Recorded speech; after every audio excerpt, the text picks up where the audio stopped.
you consider yourself a Pan-Africanist, right? Or a Yeah, Garveyite, right?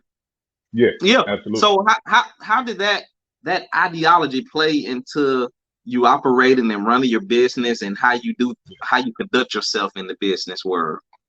Absolutely, man. So I tell you the main reason, like I said earlier, I realized fairly quickly that if we wanted to be serious about this business, we had to corner a market that nobody else was really into.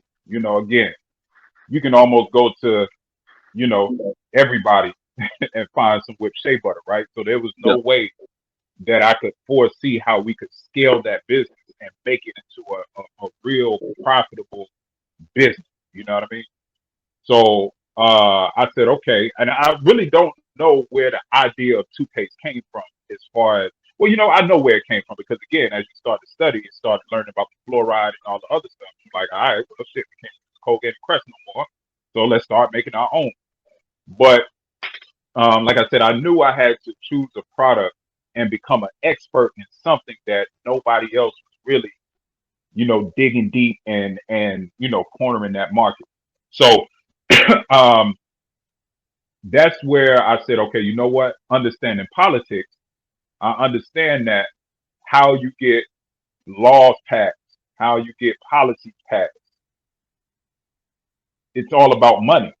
And the vast majority of that money comes from large corporations, right? Because when you start Mm-hmm. learning about how Walmart and these large corporations are funding, these candidates for office, and then you start learning how there's no black-owned corporation doing that to represent us, then Mm. you start understanding why we don't get policies and laws passed because we're not lobbying, right? We're begging, but we're not lobbying, these politicians.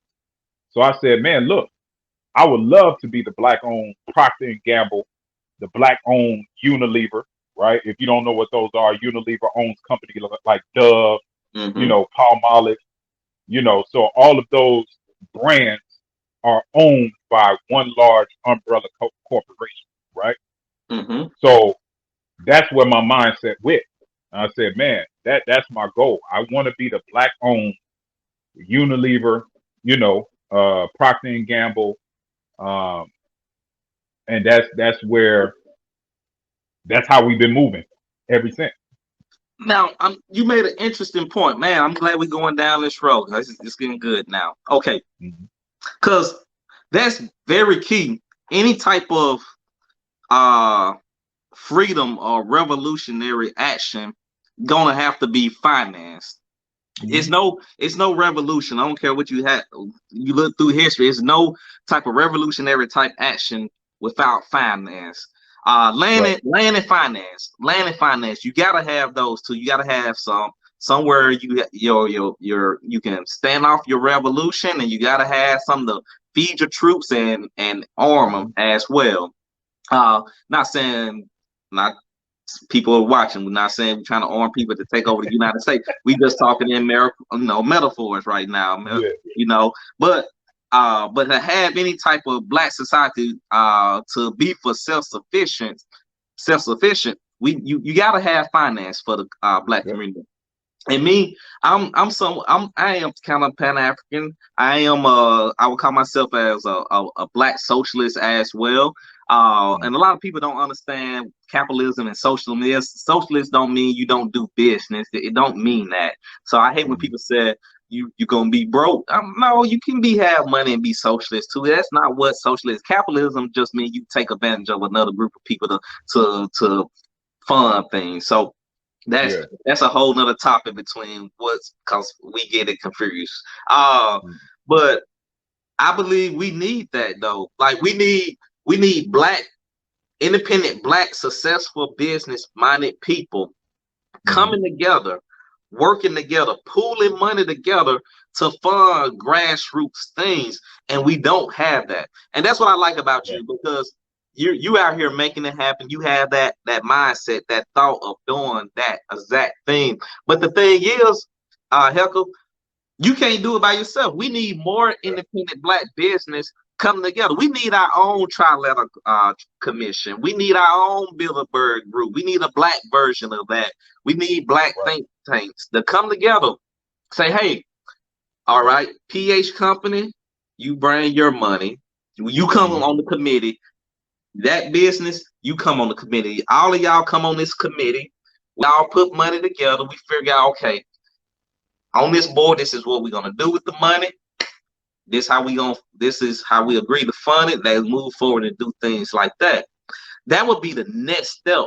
But man, my biggest frustration is we so individualists. We don't think as a collective. We just do not. And it's hard for black men to even work together business wise. And that's why I was like, I'm glad that me and you we kicked it off. It wasn't no issues. If Yeah.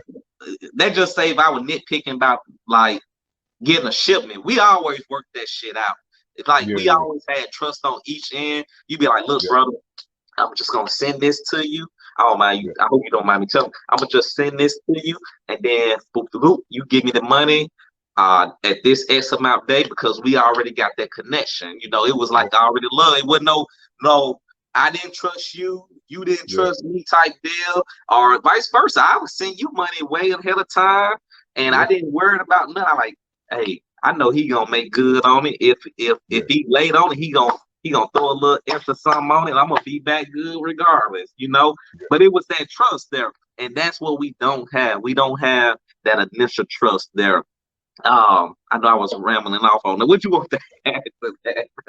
Yeah, no, it's a fact, man. And I'm gonna be honest with you. I've gotten burnt. You know what I'm saying? I've gotten burnt. Putting trust and trying to build that exact thing that you're talking about. You know what I mean? So it's a thing that I think we have to understand, right? What tends to happen is, when you extend your hand to people and they chop your finger off, then you pull the other four back from other people, right? And I get that. Like I get that 100%. But what people don't understand is at some point we have to be willing to sacrifice if if we're really going to achieve this grandiose idea of liberation and freedom and all of this stuff that we like to talk about, black power, all of this stuff. At some point we're going to have to say, okay, you know what, I understand that it's a possibility that I could possibly lose. Lose if I put my trust in you, then you might take advantage of it. But also the way I do my best to think about it is, man, if I find the right person to trust, then that one person could exponentially grow. We could grow together exponentially. You Yeah, feel what I'm saying? So as opposed to me just trying to do everything by myself because I just don't trust people, I understand the only way that I'm going to get what I want in life is if I help other people get what they want in life.